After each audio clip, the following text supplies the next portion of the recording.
پونے 4 بجے انشاءاللہ جماعت ہوگی انشاءاللہ. الحمدللہ رب العالمین، الصلاۃ والسلام علی سید المرسلین، اما بعد فاعوذ باللہ من الشیطان الرجیم، بسم اللہ الرحمن الرحیم.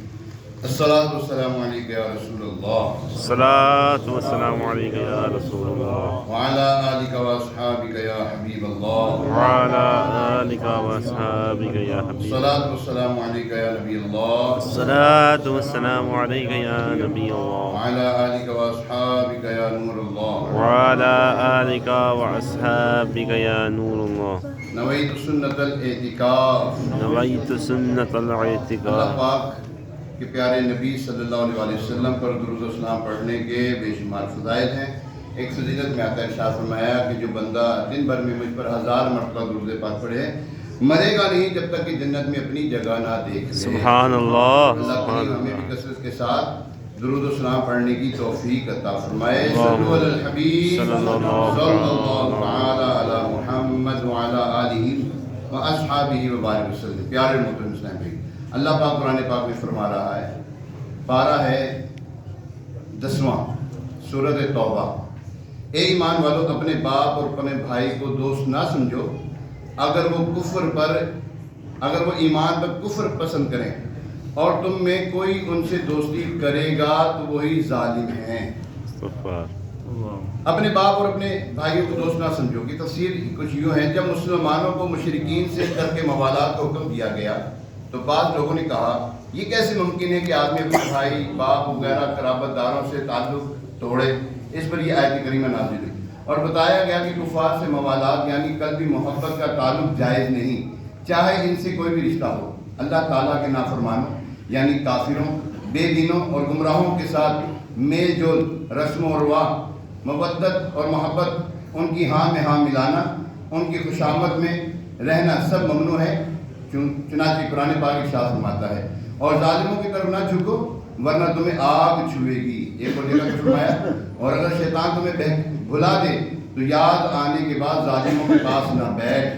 حضرت ابو ہریرہ رضی اللہ تعالیٰ عنہ سے روایت ہے، نبی کریم رؤوف الرحیم صلی اللہ علیہ وسلم نے ارشاد فرمایا، ان سے الگ رہو، انہیں اپنے سے دور رکھو، کہیں وہ تمہیں بہکا نہ دیں، وہ تمہیں فتنے میں نہ ڈال دیں.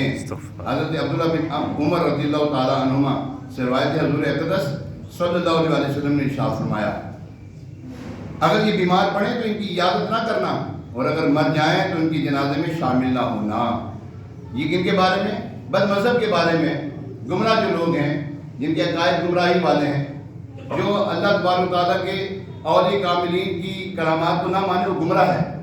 جی، جو اولیاء کرام کی کرامات کو نہ مانے تو گمراہ ہے، اور قرآن کی آیت کا انکار کرے وہ کافر ہے. جیسے قرآن کی آیات بینات میں لکھا ہوا ہے، کرامات کا ذکر دیا گیا ہے. جیسے حضرت سلیمان علیہ السلام نے اپنے جو ہے وہ درباری سے کہا کہ کون ہے وہ، اس کا وہ جو تخت ہے وہ لے آئے. اب وہ کوئی کہے کہ نہیں کہ میں تو اس کو مانتا ہی نہیں تو کافر ہو جائے گا. اسی طرح حضرت مریم رضی اللہ تعالیٰ عنہ کے پاس بے موسمی پھل ہوتے تھے، وہ کہتے میں اس قرآن کی آیت کو نہیں مانتا تو کافر ہو جائے گا. کافر ہو، مرتد ہو جائے، مرتد جو مسلمان مرتد ہو جائے اس سے جو ہے ترک موالات کا حکم دیا گیا، اس سے محبت نہیں رکھنی. یہی حدیث مبارکہ حضرت جابر بن عبداللہ رضی اللہ تعالیٰ عنہ سے بھی مروی ہے، اس میں مزید یہ الفاظ بھی شامل ہیں، اور اگر تم ان سے ملو تو انہیں سلام نہ کرو. بد مذہبوں کو سلام کرنے کا حکم نہیں ہے. جب سلام کرنے کا حکم نہیں تو ان سے دوستی کرنے کا 6 مہینے. کوئی یہ کہے کہ نہیں جناب کوئی بات نہیں، ملنا چاہیے، یہ ہونا چاہیے، وہ ہونا چاہیے، نہیں ہونا چاہیے. قرآن منع کرتا ہے ہمیں، حدیث منع کرتی ہے کہ جو بد مذہب ہے اس سے ہماری کوئی دوستی نہیں ہے. جو اللہ اور اس کے رسول صلی اللہ علیہ وسلم کے احکامات کو اپنے طور پر چلاتا ہے، نہیں کہ یہ تو دیکھو 11ویں شریف کہاں لکھی ہوئی ہے، ختم کہاں لکھا ہوا ہے. اور بھائی منع تو کہیں نہیں ہے نا، کہیں منع ہے تو بتا دو. نہیں کرتے ہم، منع نہیں کیا نا تو تم کیوں منع کرتے ہو؟ اللہ اور اس کے رسول نے منع نہیں کیا، تم منع کرتے پھرتے ہو. یہ ظالم بندے ہیں، یہ 6 لوگ نہیں ہوتے جو قرآن منع نہ کرے یہ منع کرتے پھریں. حضرت عبداللہ بن مسعود رضی اللہ تعالیٰ عنہ سے روایت ہے، تاجدار مدینہ صلی اللہ علیہ وسلم نے ارشاد فرمایا، اللہ تعالیٰ نے میرے لیے میرے صحابہ کو منتخب فرمایا، انہیں میرا ساتھی اور قریبی عزیز بنایا ہے. ان قریب کچھ لوگ ایسے آئیں گے جو صحابہ کرام علیہ رضوان کی شان میں گستاخی کریں گے اور انہیں برا بھلا کہیں گے. اگر تم انہیں پاؤ تو ان کے ساتھ نکاح نہ کرنا، نہ ان کے ساتھ کھانا پینا، ان کے ساتھ نماز نہ پڑھنا اور نہ ان کے اوپر نماز پڑھنا. اگر وہ مر جائیں تو ان کی جنازہ نہیں پڑھنی. یہاں پہ ہم رکھ رکھاؤ کے لیے یقین جانیے ہمارے کئی ایسے جو ہے نا تاجر برادری ایسی ہے، ایک دو بندے میرے پاس آئے، یار ہم نے ان کا فلان جگہ پر جنازہ پڑھ لیا، رکھ رکھاؤ کی وجہ سے پڑھ لیا. میں کہ کیوں پڑھا بھائی؟ اللہ کے حبیب منع کریں تو پڑھو. کیوں پڑھتے؟ رکھ رکھاؤ کے لیے. اللہ کو راضی نہیں کرنا، ان کو راضی کرتے ہیں. اور بھائی اللہ کو راضی کرنا ہے نا تو اللہ کو راضی کرو، لوگوں کو راضی کرنا ہے. لوگوں نے کہاں مانا ہے؟ قبر میں کس نے کہاں مانا ہے؟ اور بولو تو صحیح. اور کھاتے کس کا ہیں؟ اللہ اور اللہ کے تو لوگوں رسول. کے پیچھے چلتے ہو یار، مناسب بات نہیں ہے. اللہ تبارک تعالیٰ ہم ان باتوں پر عمل پیرا ہونے کی توفیق عطا فرمائے. آگے اللہ تبارک تعالیٰ فرماتا ہے تم فرماؤ اگر تمہارے باپ، تمہارے بیٹے، تمہارے بھائی، تمہاری عورتیں اور تمہارا کنبا اور تمہاری کمائی کے مال اور وہ سودا جس کے نقصان کا تمہیں ڈر ہے اور تمہارے پسند کے مکان، یہ چیزیں اللہ اور اس کے رسول اور اس کی راہ میں لڑنے سے زیادہ پیاری معلوم ہو، پیاری ہو تو راستہ دیکھو، یہاں تک کہ اللہ اپنا حکم لائے اور اللہ فاسقوں کو راہ نہیں دیتا.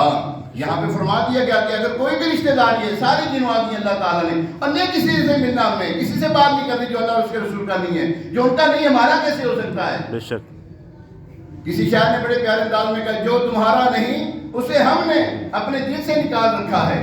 جو ان کا نہیں ہے ہمارا نہیں ہو سکتا. ان سے دوستی نہیں کرنی، ان سے رشتہ داری نہیں کرنی، ان سے پیار محبت والا سلوک نہیں کرنا. نہیں جی میں تو اس لیے بولتا ہوں شاید جی واپس آ جائے. اور بھائی تجھے زیادہ پتہ ہے کہ اللہ اور اس کے رسول کو زیادہ پتہ ہے؟ اللہ اور اس کے رسول منع کرے تو کہ نہیں جی میں تو دیکھتا ہوں اس لیے کہ یار یہ واپس ہی آ جائیں. ایسا نہیں کرنا. جو اللہ اور اس کے رسول کا نہیں ہے خان صاحب وہ ہمارا نہیں ہے. یہ پلے گرا باندھی، یہ قرآن کہہ رہا ہے. ہمیں قرآن کو دیکھنا ہے، حدیث کو دیکھنا ہے، صحابہ کرام کے طرز عمل کو دیکھنا ہے، اولیاء کاملین کو دیکھنا ہے. وہ کیا فرماتے ہیں وہی جو یہ فرماتے ہیں ہم نے اسی کے اوپر عمل کرنا ہے. اللہ تبارک تعالیٰ ان کی توفیق عطا فرمائے. اللہم صلی علی سیدنا و مولانا محمد طب القلوب و دوائها وعافیۃ الابدان و شفائها ونور الابصار و ضیائها وعلى آلہ و اصحابہ وبارک وسلم. مالک کریم ادنا سے حاضری قبول فرما، اسے ہمارے لیے ذریعہ نجات بنا. بانگانہ نماز باجماعت تکبیر اولیٰ کے ساتھ پڑھنے کی سعادت عطا فرما. ہماری ہمارے ماں باپ کی اور ساری امت کی مغفرت فرما. یا ارحم الراحمین جو مسلمان بیمار ہیں گھروں میں اسپتالوں میں، یہاں ہمیں جو بیمار موجود ہے مولا شفاء کاملہ عاجلہ نافع نصیب فرما.